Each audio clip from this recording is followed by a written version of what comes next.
Baik saudaraku seiman, dalam bahasan kita pada kesempatan ini, jangan cela orang lain karena perbuatan dosanya. Ini poin yang sangat penting yang harus diperhatikan, yang telah disinggung dalam dalil-dalil syariat Allah subhanahu wa ta'ala. Cukup banyak nanti akan kita bacakan. Bagaimana seseorang kalau sudah istiqamah dan berada di atas keimanan, jangan pernah dia sombong dengan amal yang sudah dia kerjakan. Dan bagaimana dia berusaha untuk menjaga amal baik tersebut istiqamah dengan keikhlasan. Karena kalau tidak diikuti dengan keikhlasan, tidak akan diterima oleh Sang Pencipta Allah subhanahu wa ta'ala. Karena Nabi SAW telah bersabda, Inna Allah la yakbalu amalan illa ma kana khalisan liwajhi. Sesungguhnya Allah tidak akan pernah menerima amal kecuali yang ikhlas karenanya. Jadi ini adalah syarat mutlak. Dan bagaimana para ulama mengatakan syarat diterimanya amal ada dua. Al-ikhlas, ikhlas kepada Allah subhanahu wa ta'ala. Tidak pernah berharap pujian dan juga berbangga-bangga depan makhluk. Serta mutaba'ah atau mengikuti Nabi Muhammad SAW. Sehingga tidak beribadah kecuali seperti apa yang dicontohkan oleh Nabi SAW. Dan meninggalkan semua apa yang tidak dicontohkan oleh beliau SAW. Karena agama ini sudah disempurnakan oleh Allah subhanahu wa ta'ala. Nah tentu sebuah kenikmatan, bahkan sebuah karamah, kemuliaan yang Allah berikan kepada para wali-walinya kalau kita bisa istiqamah di atas ketaatan. Kita selalu berusaha untuk mendekatkan diri kepada Allah subhanahu wa ta'ala. Berada di koridor yang Allah ridhoi. Ya, dan berusaha semaksimal mungkin menjauhi apa yang Allah murkahi gitu kan. Dan kalau seseorang dikaruniai oleh Allah subhanahu wa ta'ala seperti ini, dia bisa istiqomah di sholat 5 waktunya, tutup auratnya, pendapatan halalnya, pergaulan dan seterusnya, semuanya ini dalam keadaan baik, maka semoga Allah subhanahu wa ta'ala memberikan isyarat kepada dia tentang dia berada dalam kebaikan. Dan bila seseorang terus menerus dalam kekafirannya, ya, kekufuran, kemunafikan, ya, pelanggaran-pelanggaran agama ataupun kelalaian, maka itu berarti juga Allah sedang menjauh dari dia. Oleh karena itu teman-teman kita harus hati-hati. Hanya saja ada satu poin yang sedang disinggung oleh penulis di sini, yaitu kalaupun kita sudah coba istiqamah di jalan agama Allah subhanahu wa ta'ala ini, selain kita jaga keikhlasan, maka ada poin penting, yaitu bagaimana kita tidak mencelah orang lain yang sedang melakukan pelanggaran. Walaupun dia sedang salah, tapi kita tidak mencelahnya. Karena dengan mencelah dia atau menganggap remeh, misalnya mengatakan, oh kau itu ahli maksiat, oh kau itu orang begini dan begitu. Maka ini berarti kita mengolok-olok orang tersebut yang mungkin belum sampai padanya hujjah. Atau belum sampai padanya argumentasi. Belum sampai padanya dalil. Sehingga dia belum tahu. Andai saja sudah sampai padanya dalil atau pemahaman atau tertanamnya iman dalam hati seperti kita, tentu dia tidak akan melakukannya. Tapi seperti itulah keadaan dia. Ada satu statement dari Umar bin Khattab yang menarik. Radhiyallahu anhu, beliau mengatakan, saya khawatir kalau seandainya ada seorang wanita yang hamil lewat di depan saya, lalu saya mengatakan, ih perutnya besar ya, maka Allah membuat perut saya pun hamil. Apa maknanya? Maknanya adalah jangan olok-olok orang. Jangan olok-olok orang. Pelanggaran yang sedang terjadi pada orang lain, itu justru ajang pahala buat kita yang tidak melakukannya, kan begitu. Kita bisa menasihati dia, kita bisa mendoakan dia. Karena kalau semua orang sudah baik, lalu siapa yang akan Anda nasihatin? Anda mau dapat pahala dari mana? Tapi dengan adanya orang yang masih lalai, orang yang masih melakukan pelanggaran, maka kita terbuka. Atau terbuka bagi kita peluang untuk meraih pahala. Orang belum sholat, kita nasihatin untuk sholat misalnya. Lalu kemudian dia sholat, maka kita panen pahalanya, kan begitu. Jadi orang yang sedang berbuat kemaksiatan bukan untuk dimusuhi, tapi untuk dirangkul, untuk kita raih dia, raih tangannya, jamah tangannya supaya dia bisa selamat dari kelalaian tersebut. Ya. Dan memang Allah subhanahu wa ta'ala memberikan kepada kita sebuah pesan penting dalam Al-Quran. A'udhu billahi minasyaitonir rajim, ud'u ila sabili rabbika bil hikmati wal mau'izatil hasanah wa jadilu billati hiya ahsan. Ya. Kata Allah subhanahu wa ta'ala, berdakwalah kau hai Muhammad. Ya. Dengan cara hikmah. Di jalan Tuhanmu ini dengan cara hikmah. Apa itu hikmah? Meletakkan sesuatu pada tempatnya. Misalnya, mengajak bicara orang sesuai dengan kadar akal dia. Tidak mungkin kita bicara dengan anak-anak, kita samakan dengan remaja, kita samakan dengan orang dewasa. Tidak mungkin kita berbicara dengan orang yang punya jabatan, dengan orang yang biasa. Tidak mungkin. Pasti berbeda. Ya. Dengan hikmah. Dan mau'idhah hasanah, berikan peringatan-peringatan yang baik. Sebelum ancaman neraka, kita sebutkan dulu keutamaan ibadah itu. Ya, misalnya orang tidak sholat. Kita nasihatin dulu dia dengan menyampaikan keutamaan sholat. Misalnya hadis Nabi SAW, bagaimana kata Nabi SAW kepada para sahabat ridwanullah alaihim, bagaimana kalau di depan rumah seseorang dan kalian ada sungai mengalir dengan sangat deras, lalu dia mandi sehari 5 kali. Apakah akan tertinggal kotoran di tubuhnya? Kata para sahabat, tentu tidak ya Rasulullah. Kata Nabi SAW, begitu pula dengan 5 waktu sholat. Dia membersihkan seseorang muslim dari dosa-dosa dia. Gitu kan. Berarti kan ada motivasi di sini, ada motivator yang sangat kuat yang membuat orang, oh ternyata dosa saya dimaafkan. Gitu kan. Kemudian juga hadis Nabi SAW, awal amal yang dihisab hari kiamat adalah sholat. Kalau dia baik maka beruntunglah orang itu, kalau dia buruk maka ya rugilah dia, gitu kan. Dan kalau ada yang kurang dari sholat wajibnya, maka Allah berfirman kepada para malaikat, carilah sholat-sholat sunnahnya, kemudian lengkapkanlah sholat wajibnya itu. Kan begitu. Berarti kan ada motivasi, ya, ada sesuatu yang didapatkan gitu. Dan kalau sholat ini baik dalam timbangan amal hari kiamat, maka akan membantu amal-amal yang lain. Oleh karena itu saya sarankan para ikhwah muslimin laki-laki, jangan pernah tinggalkan masjid. Pergi ke masjid sholat. Kejar saf pertama. Kejar sholat sunnah qobliyah antara azan dan iqamah. Kejar doa mustajab antara azan dan iqamah. Kejar sholat ba'diyah. Zikir habis sholat. Semua itu kemuliaan. Dan itu tidak mengambil waktu. Kecuali cuma 10-20 menit saja. Gitu kan. Lapor absen kepada Allah subhanahu wa ta'ala. Ada kesempatan orang miskin, sedekah. Bantu orang. Nasihatin orang yang salah. Gitu kan. Jenguk orang yang sakit. Berbakti dan silaturahim dengan keluarga. Dan seterusnya. Bagi anda yang Allah karunia suami, bakti sama suami anda. Berikan yang terbaik, kejar surga dari dia. Bagi anda diberikan istri, kejar surga dari istri dengan menyiapkan fasilitasnya, dengan memberikan kasih sayang dan seterusnya. Bagi anda yang punya anak, berbuat baik sama anak tersebut. Bagaimana kita bisa meraih surga dari anak tersebut? Anda punya sahabat, berbuat baik dengan dia. Anda punya bawahan, anda punya atasan. Bisa kita berbuat baik dengan semua orang. Dan kita bisa meraih kalau kita niatkan karena Allah, semua itu menjadi ajang pahala yang sangat besar. Ya. Sampai dalam hadis Nabi SAW beliau bersabda, sesungguhnya amal yang termasuk amal yang paling Allah cintai adalah memasukkan kegembiraan dalam hati seorang muslim. Bagaimana kita bisa menghibur dia, membuat dia senang, berikan hadiah, hibur dia dengan nasihat-nasihat, dengan sebuah kisah yang menarik misalnya. Ya, ini adalah hal yang boleh kita lakukan selama memang dalam bab-bab yang mubah ya. Maka ini teman-teman sekalian. Oleh karena itu, kita ingin titik beratkan jangan pernah mencelah kesalahan orang lain. Ya. Walaupun dia sudah sangat luar biasa kejahatannya. Kita boleh nasihatin dia. Tapi kita jangan mencela perbuatan. Karena jangan sampai nanti justru kembali kepada kita perbuatan tersebut. Hati-hati. Coba kita dengarkan apa yang ditulis oleh penulis. Menarik sekali. Kata penulis di sini, jangan cela orang lain karena perbuatan dosanya. Seorang muslim mencintai Allah yang maha mulia dan maha tinggi. Dan seluruh amal yang dicintai olehnya. Jadi kita mencintai Allah dan mencintai semua amal yang Allah perintahkan. Misalnya sholat, misalnya sedekah, misalnya puasa, misalnya ibadah-ibadah seluruhnya. Serta dia membenci kemaksiatan kepada Allah dan orang yang melakukannya. Ya. Dan di sini kalau kita benci orang yang bermaksiat, kita benci perbuatannya, bukan fisiknya. Ya. Dia memiliki perasaan yang halus dan jiwa yang pencemburu, tidak pencemburu terhadap pelanggaran agama maksudnya. Bukan cemburu buta ya. Karena banyak orang salah paham dengan cemburu. Dianggap dalam rumah tangga boleh orang cemburu buta. Terserah, pokoknya saya cemburu saja. Enggak, bukan. Kalau terjadi pelanggaran, dikhawatirkan terjadi pelanggaran agama atau terjadi pelanggaran, baru kita tunjukkan kecemburuan tersebut. Kemudian tidak bersikap toleran kepada orang yang berani melanggar larangan-larangan Allah subhanahu wa ta'ala. Artinya, jangan toleransi dengan orang yang terus mengajak ya, ataupun menjadi penyebab ya, atau menyiapkan fasilitas kemaksiatan. Sebab cinta karena Allah dan benci karenanya adalah tali iman yang paling kokoh. Ya. Jadi iman itu tetap selalu ada dengan cara begini. Mencintai apa yang Allah perintahkan dan juga membenci apa yang Allah benci. Barang siapa kehilangan hal itu, hendaknya dia mengintrospeksi dirinya dan memeriksa keimanannya.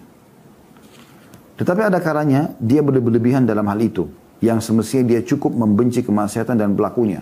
Dia malah mencelahnya dan bersikap congkak kepadanya. Nah, ini yang di garis bawah. Ini jadi inti bahasan kita di sini. Jadi kita boleh membenci satu perbuatan kemaksiatan, tapi jangan mencelah pelakunya. pencuri, salah dengan perbuatan. Kita nasihatin, kita doakan supaya dapat hidayah. Tapi bukan kita celah, kita mengatakan, oh kamu itu pencuri. Seakan-akan dia tidak akan melakukannya. Tidak, jangan. Perhatikan kata penulis menarik di sini. Saya ulangi ya.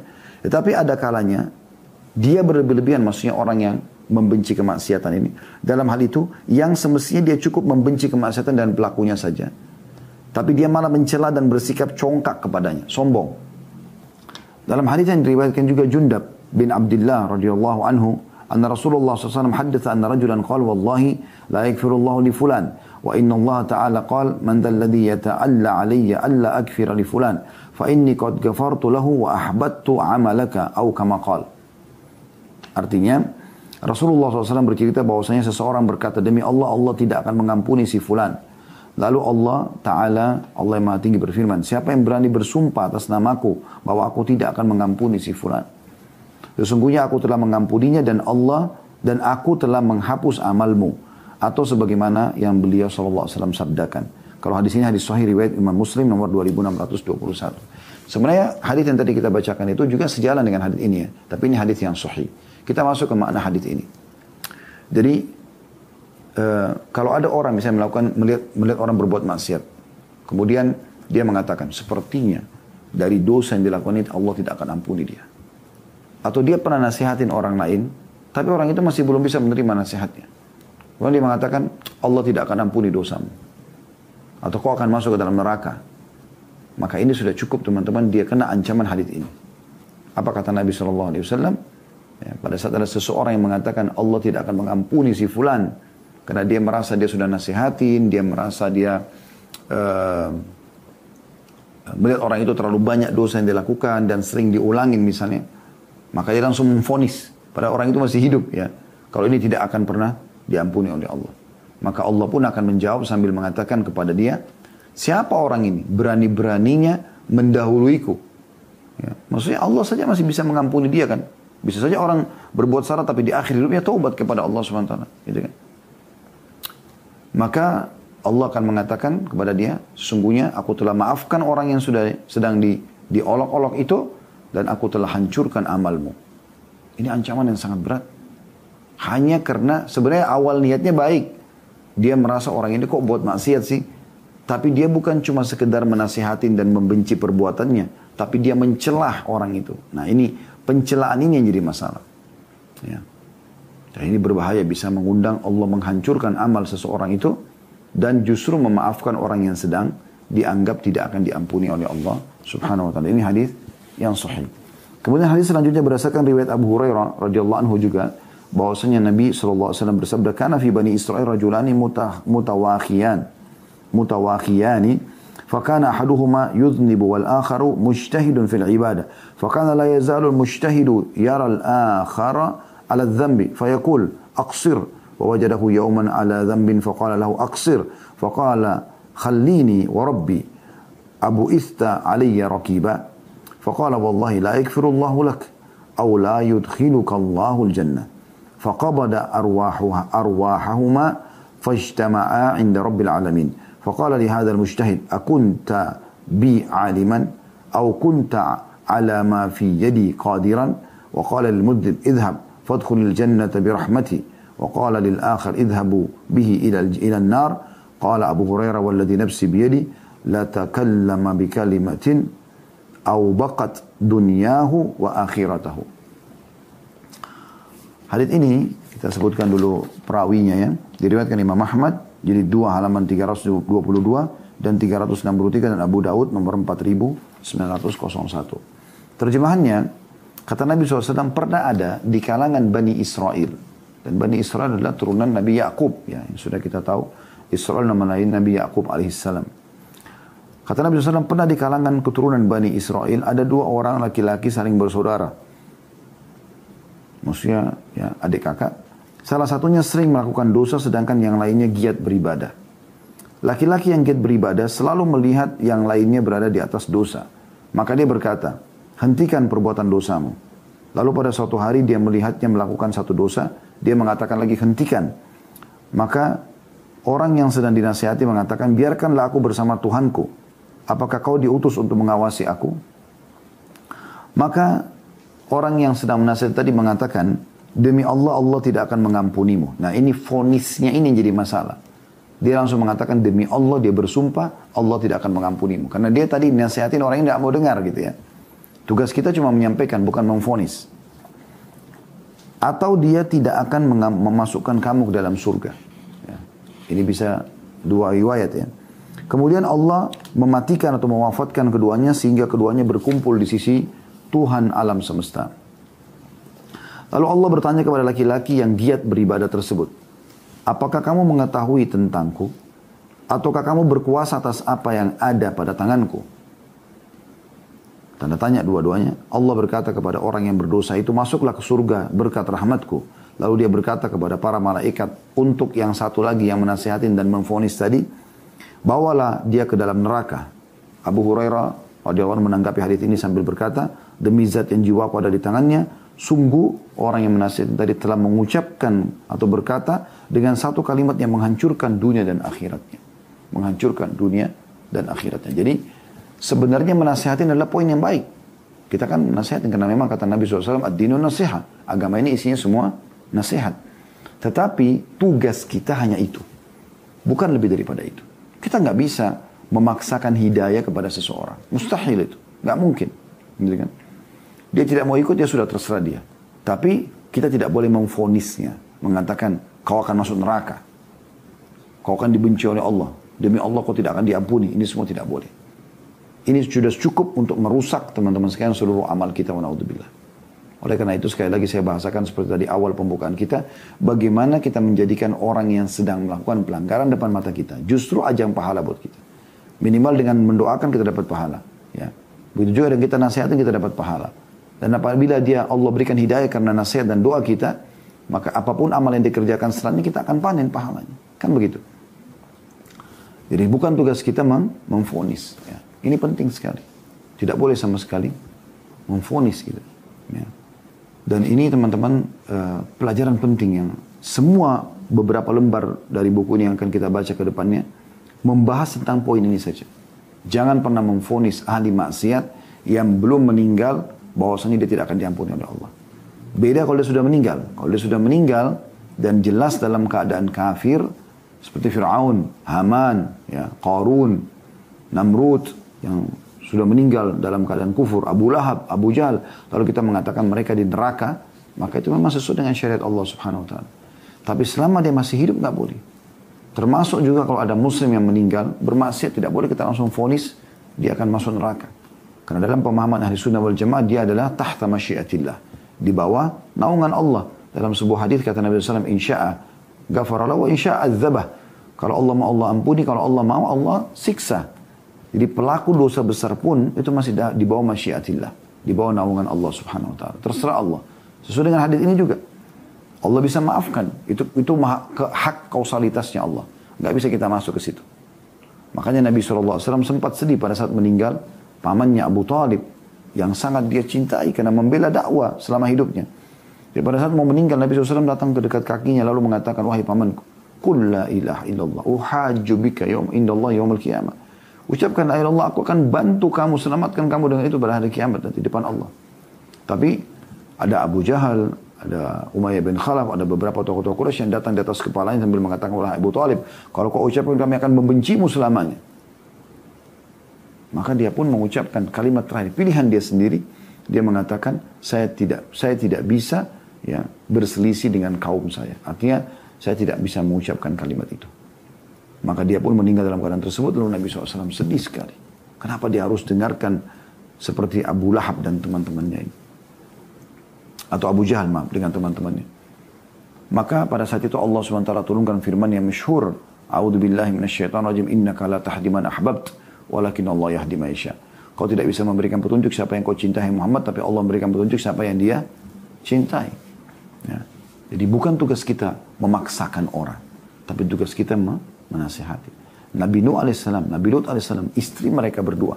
Allah mengatakan, kanata tahta abdaini, kanata tahta abdaini min ibadina. Atau makna ayatnya, saya khawatir keliru. Subhanallah, tiba-tiba saya terlupa bunyi ayatnya. Mereka berdua di bawah dua hamba kami yang saleh. Fakhanatahuma, tapi dua-duanya berkhianat, tidak mau masuk Islam, tidak mau beriman pada risalah kedua nabi ini. Ya. Malah sebaliknya, seperti Asia, istrinya Fir'aun, dia beriman kepada Allah. Suaminya kafir. Tapi karena dia pertahankan keimanannya, maka dia meninggal dalam keadaan kufur. Ya. Dia meninggal dalam keadaan, Fir'aun dalam keadaan kufur, dia dalam keadaan beriman. Dan Allah menjanjikan dia masuk ke dalam surga. Gitu kan. Jadi hati-hati teman-teman, jangan sampai memvonis seseorang itu, kecuali sudah jelas padanya, ya, dan sudah tegak padanya hujjah, itu berbeda. Ya, misalnya orang meninggal dalam keadaan kufur, udah jelas. Ya, seperti Abu Lahab tadi, Abu Jahal dan seterusnya. Itu pun di saat kita butuhkan, bukan setiap saat kita sebutkan. Misalnya kita lagi menyebutkan tentang Abu Jahal atau Abu Lahab. Ya, misalnya tentang korban-korban orang kafir di perang Badar. Dan memang mereka termasuk korbannya ya. Korbannya itu Abu Jahal, Umayyah bin Khalaf, Syaibah, Al-Walid. Abu Lahab pun meninggal di Mekah tapi karena kasus ya ada hubungannya dengan perang Badar. Kepalanya sempat dipukul ya oleh, kalau saya tidak salah, Ummu Fadl, istrinya Abbas, karena sempat salah satu budaknya yang muslim digebukin oleh Abu Lahab ini karena membela muslimin yang perang di Badar. Intinya dia juga wafat pada saat itu. Nah, orang-orang seperti ini kalau pas terlintas selalu ada yang tanya, apakah Abu Jahal, Abu Lahab masuk neraka? Kita mengatakan iya, karena Allah sebutkan dalam surah Mas-Sad tentang Abu Lahab. Ya. A'udzubillahi minasyaitonir rajim, tabbat yada Abi Lahab wa tab. Sungguh celaka kedua tangannya Abi Lahab, gitu kan. Ma aghna anhu maluhu wa ma kasab, tidak ada manfaat dari harta dan apa yang telah dia kumpulkan. Sayasla naran dzata lahab. Dia pasti akan masuk ke dalam api neraka yang penuh dengan api yang berkobar-kobar, gitu kan. Ketika sudah ada vonis dari Allah Subhanahu wa taala, itu berbeda. Tapi kalau orang itu masih hidup dalam keadaan kafir, dalam keadaan bermaksiat kepada Allah, kita tidak boleh memvonisnya. Termasuk orang muslim yang meninggal, tadi saya bilang bermaksiat, tidak boleh langsung kita vonis masuk neraka.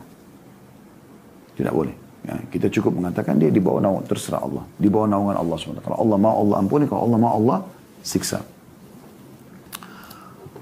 Selanjutnya setelah itu kata penulis, kalimat yang menghancurkan dunia hamba tersebut dan Allah memasukkannya ke dalam neraka karenanya, bukan pernyataannya hentikanlah perbuatan dosamu, bukan nasihatnya, dan pengingkarannya atas apa yang dilakukan saudaranya, melainkan sumpahnya kepada Allah dengan perkataan, sesungguhnya Allah tidak akan mengampunimu. Ini permasalahannya. Vonis langsung seakan-akan keputusan di tangan dia, ini yang membuat jadi masalah. Ini penting teman-teman sekalian. Banyak ikhwan dan akhwat kita pada saat mereka sudah kenal manhaj yang benar, manhaj sunnah, manhaj salafus salih, metode yang digunakan salafus salih dalam memegang agama ini, ya. Kemudian mereka sudah pakai jilbab besar, mereka sudah ikhwannya sudah tidak isbal, sudah berjenggot, sudah jaga sholat di masjid, masya Allah. Tapi begitu melihat orang lain, ya, yang diperhatikan dari kepala sampai kaki sama dengan dia. Kalau tidak, maka dia akan sinis. Ini aneh ini. Kenapa lihat sinis? Senyum akhi dan ukhti kepada orang-orang yang mad'u, orang yang butuh dakwah. Mereka butuh kita dakwah, mereka belum faham. Wahai muslimah, rangkul semua akhwat, semua wanita yang belum berhijab. Ramah dengan mereka, rangkul mereka supaya mereka tersentuh hatinya, mau berhijab. Bagaimana beberapa anak muda di Amerika, muslimah, saya lihat cuplikannya di YouTube, ada eksperimen tentang menggunakan jilbab. Subhanallah, mereka ajak orang kafir, wanita kafir berjilbab. Lalu perempuan tersebut terharu lalu menangis. Dia merasa kayak terlindung dalam sebuah benteng yang kuat dengan kain jilbab itu. Kan gitu. Itu yang harus dilakukan, dirangkul. Siapapun dia, selama dia masih pelanggaran agama, kita jadikan sebagai mad'u kita. Doakan. Kita jadikan sebagai ajang pahala. Hari ini kita dakwai masih belum bisa. Besok kita dakwai lagi. Lusa kita dakwai. Sampai memang sudah terputus jalan untuk mendakwahi dia. Misalnya dia meninggal dalam keadaan kafir. Itu lain. Ya. Meninggal dalam keadaan kemaksiatan kita sudah tidak bisa lagi meluruskan. Sudah. Jadi kita jadikan itu kesempatan untuk ajang pahala kita. Ibnu Mas'ud radhiyallahu anhu berkata, "Idza ra'aitum akhakum qarafa dhanban fala takunu a'wanan lisyaitani 'alaihi. تقول اللهم أخزه اللهم العنه ولكن سلوا الله العافية فإن أصحاب محمد كنا لا نقول في أحد شيئا حتى نعلم على ما يموت فإن ختم له بخير علمنا أنه قد أصاب خيرا وإن ختم له بشر خفنا عليه عمله." Kata Abdullah bin Mas'ud, sahabat Nabi berkata, jika kalian melihat saudara kalian berbuat satu dosa, jangan kalian menjadi penolong syaitan terhadapnya dengan mengatakan, ya Allah hinakan dia, ya Allah laknati dia. Tetapi mintalah kepada Allah keselamatan. Semoga Allah berikan hidayah, semoga Allah selamatkan saya dari keburukannya, gitu kan. Tapi jangan minta Allah hinakan dia. Ya, semoga Allah maafkan kalau kita pernah mengucapkan kata-kata ini ya. Nah, kadang-kadang kan juga kita jengkel, orang utang gak bayar, orang pernah gibah kita, fitnah kita. Ya. Malah kita tidak boleh ucapkan kalimat buruk buat dia, kan gitu. Jadi kita jadi pegal ya. Tapi subhanallah Islam mengajarkan begitu. Akhlak karimah. Akhlak yang sangat mulia. Yang memang mensucikan hati setiap orang beriman. Justru orang yang pernah berbuat zalim sama kita, juga kita jadikan sebagai ajang kita mendapatkan pahala. Ajang yang sangat besar sekali. Peluang yang sangat besar. Maka teman-teman sekalian, kita jangan bilang hinakan dia. Laknat dia Allah. Binasakan dia. Tapi kita minta dua hal. Kita minta agar Allah berikan dia petunjuk. Supaya dia pada saat dapat hidayah kita panen pahalanya. Atau kita minta agar diselamatkan dari keburukannya. Udah. Selebihnya kita serahkan kepada Allah. Allah lebih tahu. Orang ini dihukumkah? Orang yang diberikan hidayah kah? Allah lebih tahu. Yang penting jangan kita nodai hati kita. Karena teman-teman, semua orang akan diuji oleh Allah. Siapa di antara kita teman-teman tidak pernah digibah oleh orang? Siapa tidak pernah difitnah? Siapa yang tidak pernah teman-teman sekalian diganggu oleh orang lain? Siapa? Tidak mungkin. Orang semua. Siapa yang tidak pernah teman-teman merasakan sakit flu, demam? Semua orang diuji oleh Allah SWT. Nah, pada saat nikmat sedang ada, kuncinya syukur. Pada saat cobaan sedang datang, sabar. Nah, itu kuncinya. Jadi ada orang mungkin kalau ada nikmat dia bersyukur, tapi kalau ada cobaan dia tidak bersabar. Tidak, dia harus sabar di sini. Bagaimana dia bersabar, gitu kan? Sabar dia menerima takdir Allah sambil dia tetap ikhtiar, mencari jalan keluar yang terbaik. Kemudian kata beliau, sesungguhnya kami para sahabat Nabi Muhammad SAW. Jadi beliau seakan-akan dititip pesan. Kami aja sahabat Nabi yang ketemu sama Nabi langsung lihat apa yang kami lakukan. Kata beliau, sesungguhnya kami para sahabat Nabi Muhammad SAW tidak pernah mengatakan sesuatu tentang seseorang sehingga kami mengetahui di atas perkara apa dia meninggal. Jika dia ditutup usianya meninggal dengan kebajikan, maka kami mengetahui bahwa dia telah meraih kebajikan. Dan jika ditutup usianya dengan keburukan, maka kami mengkhawatirkan amal atasnya. Hadis ini riwayat Abdul Razak dalam musannafnya nomor 20.266. Jadi bayangkan ya mulianya para sahabat Nabi. Kalau orang itu walaupun penuh dengan kemaksiatan, mereka tidak berani bicara apa-apa. Nasihatin ya, tapi vonis nggak. Sampai orang itu mati. Begitu orang itu mati, kalau dia mati dalam keadaan baik, misalnya lagi mati syahid di medan perang, mati lagi sholat, lagi sujud, lagi bertaubat, dan seterusnya, maka berarti orang ini baik. Sudah, Allah tutup dengan kebaikan. Tapi kalau dia ditutup dengan keburukan, mereka juga tidak memvonis. Misalnya meninggal dalam keadaan kemaksiatan. Mereka cuma mengatakan, kami khawatirkan amal-amal dia, perbuatan itu akan mendatangkan hukuman Allah. Tapi mereka tidak vonis. Oh ini masuk neraka, nggak divonis. Ya. Kecuali orang tadi saya katakan jelas meninggal dalam keadaan kufur yang memang dalam agama Islam dipandang akan masuk neraka. Itu pun kalau ada maslahat kita berbicara. Tadi contoh kita bicara tentang Fir'aun, tentang orang-orang yang memang Allah sudah sebutkan. Tapi kalau orang umumnya tidak usah kita sebutkan. Tidak perlu kita sampaikan, tidak perlu kita bahas gitu. Ya. Sudahlah, dia berlalu dengan masanya dia, sudah antara dia sama Tuhannya. Ini nasihat yang luar biasa teman-teman dari Abdullah bin Mas'ud radhiyallahu anhu. Ini perlu buat diri saya terutama dan buat teman-teman sekalian. Perlu kita jadikan sebagai pegangan hidup kita. Jadi luar biasa ya. Saya ulangi lagi, kata beliau, jika kalian melihat saudara kalian berbuat satu dosa, maka jangan kalian menjadi penolong syaitan terhadapnya dengan mengatakan. Jadi jangan, karena syaitan memang mau mencelakakan dia agar masuk neraka bersama syaitan, jangan tolong syaitan untuk itu. Jangan bilang, ya Allah hinakan dia, ya Allah hancurkan dia. Ya Allah laknat dia. Tapi mintalah kepada Allah keselamatan. Supaya Allah selamatkan dia, atau kita minta agar kita diselamatkan dari keburukan dia. Sisanya, biar Allah yang mengambil keputusan, bukan kita gitu. Sesungguhnya kami para sahabat Nabi Muhammad SAW tidak pernah mengatakan sesuatu tentang seseorang sehingga kami mengetahui di atas perkara apa dia meninggal dunia. Jika dia ditutup usianya dengan kebajikan, maka kami mengetahui bahwa dia termasuk telah meraih kebajikan. Dan jika dia ditutup usianya dengan keburukan, maka kami mengkhawatirkan amal atasnya. Jadi bukan langsung divonis di neraka. Walaupun meninggal dalam keadaan kemaksiatan. Gitu. Seperti itu mereka mengambil ya, langkah teman-teman sekalian. Ini pelajaran yang sangat baik dari para kaum salafus salih. Kemudian dalam riwayatnya juga diangkat oleh penulis, Marra Abu Darda'i ala rajulin qad asaba dhanban fakanu yasubbunahu. Faqala ra'aitum law wajadtumuhu fi qalibin alam takunu mustakhrijihi? Qalu bala. Qala fala tasubbu akhakum wahmadullaha alladhi aafakum. Qalu afala tabghaduhu? Afala tabghaduhu? Maaf, saya ulangi. Afala tabghaduhu? Tabghaduhu. Qala innama abghadu amalahu fa idza tarakahu fa huwa akhi. Qala wa qala Abu Darda ud'u Allah fi yawmin sarra'ik fi yawmi sarra'ika la'allahu an yastajiba fi yawmin darra'ik. Artinya Abu Darda pernah melewati seseorang yang telah melakukan suatu dosa. Maka orang-orang memakinya. Oh, ini pelaku maksiat dan segala macam. Lalu Abu Darda bertanya, apakah pendapat kalian sekiranya kalian mendapatnya dalam sumur jatuh, bukankah kalian akan mengeluarkannya? Kalau seandainya orang yang kalian sedang caci maki ini lagi jatuh, tidak buat dosa tapi lagi jatuh di sumur, apa yang kalian lakukan? Kalian akan keluarkan tidak? Bantu atau biarkan dia tenggelam? Mereka menjawab, benar, kami akan bantu dia keluar. Maka kata Abu Darda, karena itu janganlah kalian memaki saudara kalian dan pujilah Allah yang telah menyelamatkan kalian. Ya. Kalau gitu selamatkan dia. Dan puji Allah, alhamdulillah kita tidak terjerumus dalam perbuatan yang sama. Begitu. Mereka bertanya, apakah anda tidak membencinya? Maka dia menjawab, aku hanya membenci amal perbuatannya, bukan fisiknya. Dosa yang sedang dilakukan itu yang kita benci. Gitu kan. Jika dia meninggalkannya, maka dia adalah saudaraku. Abu Darda radhiyallahu mengatakan, berdoalah kepada Allah pada saat kamu bergembira, semoga dia mengabulkanmu pada saat kamu sedang menderita. Artinya, justru sekarang saatnya kalian lagi selamat dari segala dosa, berdoa agar Allah selamatkan supaya jangan terjerumus dalam kesalahan. Hadis ini diriwayatkan oleh Abdul Razak sama dalam musannafnya di nomor 20.267 dan diriwayatkan juga oleh Abu Nuaim dari jalur Abdul Razak jadi 1 halaman 225.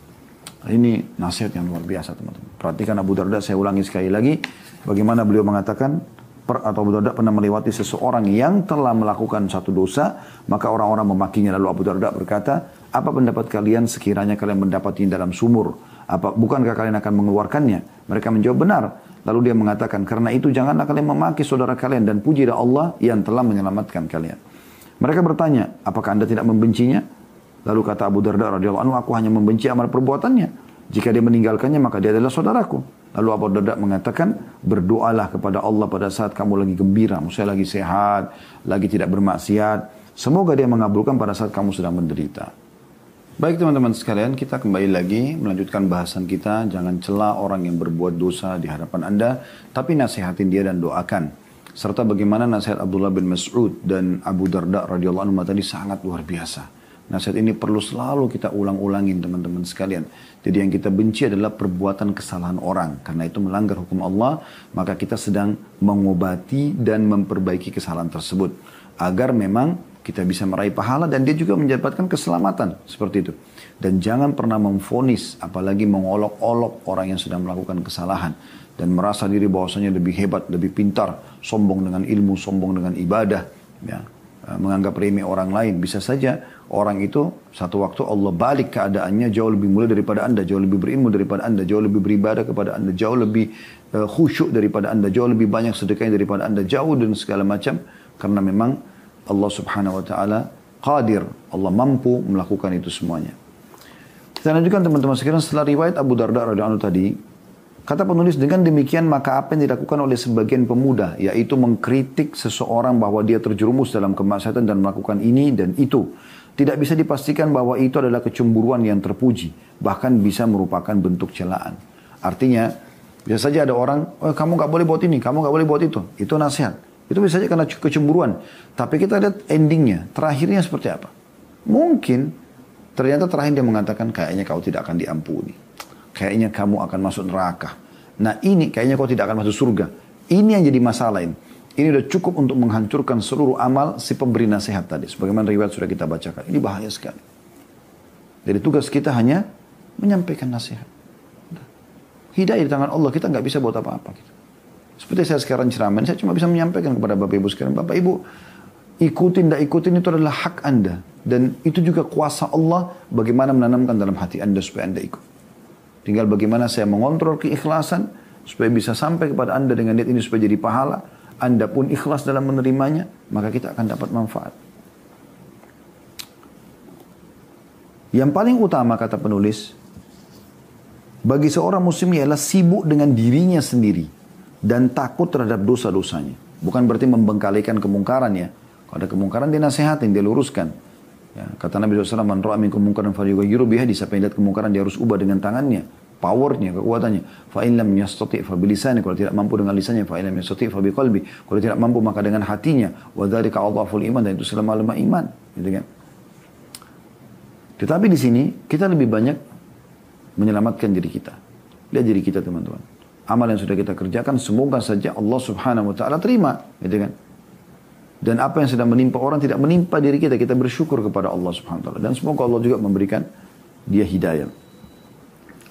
Dia merasa bahwa kewajibannya terhadap sesuatu atau terhadap kesalahan saudaranya adalah sebatas memberi nasihat, menutupi kesalahannya, mendoakan dan memohon keselamatan kepada Allah. Itu saja tugasnya. Saya ulangi lagi. Jadi bagaimana yang disebutkan oleh beliau ini sangat luar biasa ya. Yang paling utama bagi seorang muslim ialah sibuk dengan dirinya sendiri dan takut terhadap dosa-dosanya. Dia sendiri banyak dosanya. Dia merasa bahwa kewajibannya terhadap kesalahan saudaranya adalah sebatas memberi nasihat, menutupi kesalahannya, bukan menyebarluaskan aib itu, mendoakan dan memohon keselamatan kepada Allah agar kita tidak terjerumus pada dosa yang sama. Perbuatan ini, kata beliau, adalah bukti sikap melampaui batas dari pelakunya dalam hal rasa percayanya terhadap dirinya sendiri dan menganggap bersih dirinya. Kalau orang tetap melakukan pelanggaran ini, dia vonis orang lain, ini adalah perbuatan yang membuktikan sikap dia dalam melampaui batas, ya, dalam percaya terhadap dirinya sendiri dan menganggap bersih dirinya. Padahal terpedaya adalah salah satu pintu kebinasaan dan salah satu tanda seorang hamba merasa tidak butuh kepada pertolongan Tuhannya. Dan ini adalah sebab seseorang dikuasai kepada dirinya sendiri. Betapa jauhnya orang ini dengan jalan yang ditempuh oleh orang-orang yang paling mengenal Allah. Yang salah satunya mengucapkan, ini perkataan Nabi Nuh AS. A'udhu billahi minasyaitonir dalam surah Hud ayat 47. Wa illa takfirli wa tarhamni akum minal khasirin. Dan sekiranya engkau tidak memberi ampun kepadaku dan tidak menaruh belas kasihan kepadaku, niscaya aku termasuk orang-orang yang merugi. Ini Nabi yang mengatakan, masih tetap mohon sama Allah agar dimaafkan. Nabi. Gitu. Bagaimana Nabi Yusuf AS berkata dalam surah Yusuf ayat 33. Padahal dia seorang Nabi. Ya. Tapi dia tidak percaya diri dengan itu. Dia coba minta tetap perlindungan kepada Allah Subhanahu Wa Taala. A'udhu billahi minasyaitonir wa illa tasrif anni kaidahunna asbu ilaihinna wa aku minal jahilin. Dan jika engkau tidak menghindarkan diriku dari tipu daya mereka, maksudnya para wanita-wanita yang menyukai dia, hampir seluruh wilayah Mesir pada saat itu suka dengan Nabi Yusuf AS. Ya, terutama yang diundang oleh si ratu yang datang ke istananya. Ya, karena si ratu ingin mengajak Nabi Yusuf untuk berbuat zina. Tapi dia menolaknya. Maka tersebar isu pada saat itu, orang-orang di sekitar kota itu membicarakan, masa sih istrinya raja atau istrinya orang terhormat ya, mau mengajak anak angkatnya sendiri untuk berzina. Maka diundanglah oleh si ratu tadi ini semua wanita-wanita tersebut sebanyak mungkin, lalu disiapkan ya, makanan dengan pisau yang tajam. Kemudian setelah mereka kumpul semua dalam surah Yusuf digambarkan, maka si ratu ini mengatakan ukhruj ilaihin, keluar di depan mereka. Maka pada saat Yusuf keluar, maka para wanita ini kabbarna, ya, mereka bertakbir kepada Allah, mereka kagum melihat ini. Ya, mereka menganggap ini seperti malaikat, ya, sampai saking tampannya Nabi Yusuf AS sampai mereka memotong jari mereka dengan pisau, mereka tidak sadar. Faqatta'na aydiyahun. Tidak mungkin ada orang laki-laki setampan apapun sekarang kemudian dia lewat lalu ada perempuan potong tangannya tanpa sadar, itu nggak mungkin gitu. Tapi ini subhanallah terjadi. Lalu kemudian mereka semua pada berlumba-lumba ingin menggoda Yusuf AS. Maka Nabi Yusuf memohon kepada Allah. Dia tidak percaya diri. Dia tidak mengatakan, oh saya pasti mampu. Enggak. Dia bilang, jika engkau ya Allah tidak menghindarkan diriku dari tipu daya mereka. Semua wanita ini mau sama dia. Tentu akan ada kecenderungan untuk memenuhi keinginan mereka. Dan tentulah aku termasuk orang-orang yang bodoh. Bagaimana merendahnya para nabi-nabi Allah ini. Demikian pula dengan Nabi Ibrahim AS. Ketika berkata kepada Tuhannya setelah menghancurkan berhala-berhala. Dan dia menanggung resikonya. Ya. Jadi dihancurkan berhala-berhala semua. Karena dia yakin ini salah. Kok nyembah berhala sih? Kok nyembah patung? Dihancurkan sama Nabi Ibrahim AS. Coba kalau kita di posisi dia. Mungkin kita akan berpikir, saya tidak akan sembah berhala. Karena percaya diri. Apa yang terjadi pada Nabi Ibrahim AS tidak seperti itu. Allah gambarkan dalam surah Ibrahim ayat 35. Nabi Ibrahim sedang menghancurkan berhala masih berkatakan, wajnubni wa baniya an na'budal asnam. Dan wahai Tuhanku, jauhkanlah aku beserta anak cucuku dari penyembah berhala-berhala. Padahal beliau tahu berhala itu adalah sesembahan selain Allah. Bahkan beliau sudah hancurkan dengan tangannya sendiri. Sampai akhirnya menyebabkan Namrud membakar beliau. Dan akhirnya selamat juga. Diselamatkan oleh Allah SWT. Tapi beliau tetap masih memohon kepada Allah diselamatkan dari itu. Jadi kalau ada dosa yang pernah kita lakukan, jangan kita sombong. Oh dulu saya pernah lakukan, tapi sekarang saya sudah tobat. Tidak. Bukan begitu, saudaraku. Tapi Anda mengatakan, ya Allah, tetap selamatkan aku dari dosa itu supaya aku jangan ulangi. Seperti itulah. Begitu pula dengan Nabi Muhammad SAW. Di antara doa beliau adalah Allahumma rahmataka arju fala takinni ila nafsi tarfata ain wa aslih li sya'ni kullahu la ilaha illa anta. Ya Allah, rahmatmu lah yang aku harapkan. Karena itu janganlah engkau kuasakan aku kepada diriku sekejap pun. Jangan sampai aku ikuti diriku, karena kalau diriku ini bisa salah. Maka perbaikilah keadaanku seluruhnya. Tiada Tuhan yang berhak disembah kecuali engkau. Hadis ini diriwayatkan Ahmad jilid 5 halaman 42 dan Abu Daud nomor 5090. Bayangkan bagaimana Nabi Muhammad SAW masih minta perlindungan kepada Allah. Padahal beliau seorang Nabi. Dan otomatis dipandu oleh Allah SWT. Tapi beliau tetap mengatakan, ya Allah, aslih li sya'ni kullah. Perbaiki semua keadaanku. Wala takilni ila nafsi tarfatain. Dan jangan sampai aku mengambil keputusan sekejap pun. Biarkan Allah yang ambil keputusan. Kemudian beliau menutup paragrafnya sambil mengatakan, celaanmu kepada saudaramu berarti congkak dengan ketaatan. Kalau kita cela orang berbuat dosa, berarti kita congkak dengan ketaatan kita. Merasa diri bersih, memuji diri, dan mengklaim bebas dari dosa. Sedangkan saudaramu menyadari dosanya dan mungkin dia menyesali dosanya serta apa yang terjadi padanya berupa ketundukan, menghinakan diri, dan membebaskan diri dari penyakit merasa bersih dari dosa, sombong dan bangga diri. Berdirinya di hadapan Allah dengan kepala tertunduk. Mungkin orang satu waktu nanti akhirnya berdiri dan tunduk kepada Allah. Ada orang berbuat dosa teman-teman, tapi hatinya dipenuhi dengan penyesalan kepada Allah SWT. Takut kepada Allah. Itu mana kita tahu isi hatinya? Mungkin orang cuma menghakimi secara zahir, mungkin belum tidak seperti itu. Pandangan yang khusyuk. Satu waktu Allah buat dia taubat, lalu dia khusyuk kepada Allah, tunduk. Dan hati yang menangis itu lebih bermanfaat baginya dan lebih baik daripada kecongkakanmu dalam ketaatan, menganggap banyak ketaatanmu, menghitung-hitungnya, merasa berjasa kepada Allah dan makhluknya dengan hal itu. Padahal teman-teman sekalian, ingat ya, banyak orang berbangga dengan amalnya, padahal amal itu dia yang butuh. Allah nggak butuh dengan amalnya. Saya udah 30 tahun sholat. Terus apa yang kamu dapatkan dengan itu? Berbangga dengan itu untuk apa? Nah, kau yang butuh dengan amal itu? Allah SWT tidak pernah butuh. Kenapa teman-teman banyak orang sholat tapi tidak khusyuk? Kenapa ada orang mengaji tapi buru-buru, berzikir buru-buru? Karena mereka menganggap ya store kewajiban kepada Allah. Seakan-akan dia tidak butuh. Keliru, dia butuh dengan amal itu. Allah nggak butuh. Kita kalau diberi umur pun 1000 tahun dan kita selalu beribadah kepada Allah, Allah nggak butuh dengan amal itu, saudaraku. Kamu yang butuh dengan amalmu. Lalu kata beliau, betapa dekatnya orang yang bermaksiat terhadap dari rahmat Allah dan betapa dekatnya orang yang menunjukkan ketaatan itu dari kemurkaan Allah. Orang yang maksiat kepada Allah tapi mau bertobat sangat dekat dengan rahmat Allah. Dan orang yang punya amal soleh tapi bercongkak, bangga-bangga, sombong dengan amalnya, maka sangat dekat dengan murkanya Allah. Satu dosa yang kamu merasa hina karenanya di hadapan Allah itu lebih dicintai daripada ketaatan yang kamu tunjuk-tunjuk di hadapannya, di hadapan Allah. Pada malam hari kau tidur, dalam kurung tidak melakukan qiyamul lail, dan pada pagi harinya kamu menyesal. Itu lebih baik daripada pada malam hari kamu melakukan qiyamul lail, dan pada pagi hari kamu membangga-banggakan diri. Ya, ini dinukil dari statement Ibnu Qayyim rahimahullah dalam kitab Madarijus Salikin, jadi 1 halaman 197.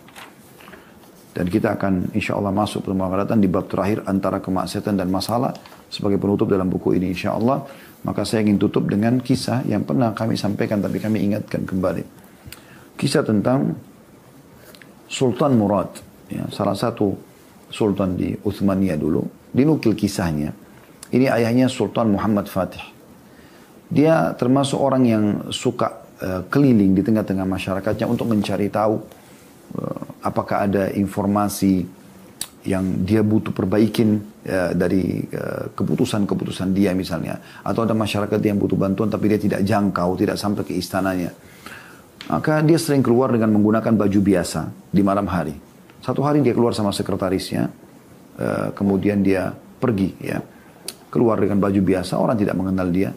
Kemudian dia jalan sampai di tengah-tengah jalan kota Istanbul, sampai dia melihat ada satu orang memegang botol khamr 2, minuman keras, kemudian terpeleset di depan Sultan ya, Murad ini, kemudian mati.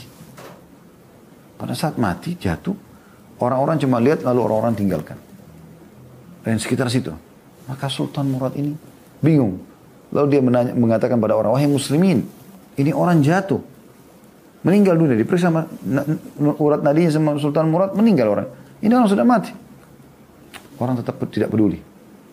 Di depan jenazah yang sudah jatuh ini, ada satu rumah, masyarakat situ, membuka pintu kebetulan. Lalu kemudian melihat orang ini. Lalu Sultan Murad lihat sikapnya juga sama. Dia tidak peduli. Kata Sultan Murad, sebentar, saya mau bertanya. Kenapa rata-rata orang cuek sama orang ini? Kenapa nggak peduli? Kata yang pemilik rumah itu. Ini orang suka bermaksiat. Setiap malam dia bawa khamar. Setiap malam dia mampir ke tempat pelacuran. Kata Sultan Murad, tapi kan dia sudah meninggal sekarang. Dan dia muslim. Minimal kalau kau tidak mau bantu, tunjukkan saya di mana alamat rumahnya. Maka ditunjukkan alamat rumahnya. Sultan Murad membawa jenazah itu bersama sekretarisnya. Tidak ada yang satupun orang membantunya. Begitu diketuk pintu, dibuka oleh seorang wanita. Wanita itu melihat jenazah laki-laki, lalu dia menangis. Ternyata ini adalah istrinya. Gitu. Kemudian setelah tenang dia menangis, Sultan Murad tanya, ini suami kamu? Dia bilang, iya. Baik, ada hal yang saya ingin tanya. Kenapa suamimu ini ya, pada saat meninggal tadi jatuh, tidak ada satupun orang yang mau melihatnya. Dan mereka memvonisnya sebagai ahli maksiat. Artinya orang ini tiap malam bawa khamar, tiap malam juga ke tempat pelacuran. Kata istrinya, saya sudah tahu akan terjadi itu. Saya sudah tahu akan terjadi itu. Ya. Hanya saja dia bilang, saya sudah pernah ingatkan suami saya. Saya mengatakan, nanti orang akan menilai kamu buruk. Walaupun demi Allah saya tahu suami saya ini orang baik. Dia tidak pernah minum khamr, dia tidak pernah melakukan perzinahan dengan para pelacur-pelacur itu. Ya. Lalu kata Sultan Murad, tapi orang-orang memberikan kesaksian itu, dia bilang mengatakan tidak.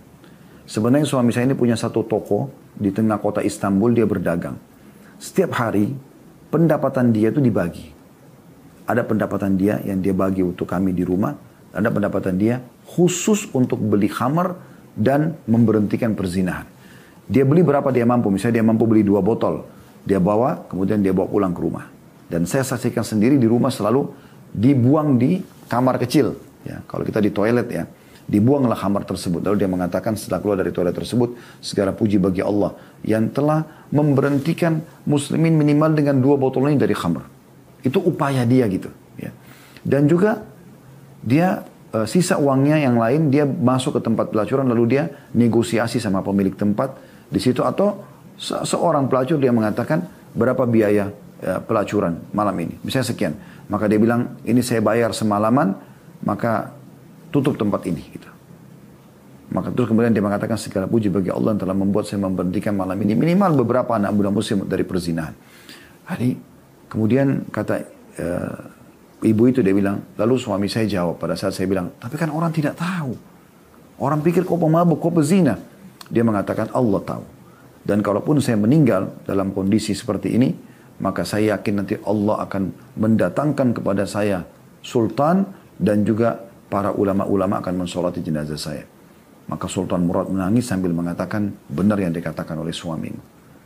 Ya, sungguh benar yang dikatakan oleh suamimu, saya adalah Sultan Murad dan ini sekretaris saya akan hadirkan semua ulama di Turki ya pada saat itu untuk mensolati dia. Maka jangan pernah memvonis orang, teman-teman. Kita tidak pernah tahu. Kita tidak pernah tahu. Kita nasihatin iya, kita urusan kesalahannya iya, tapi memvonis orang, maka ini sesuatu yang dilarang dalam agama kita.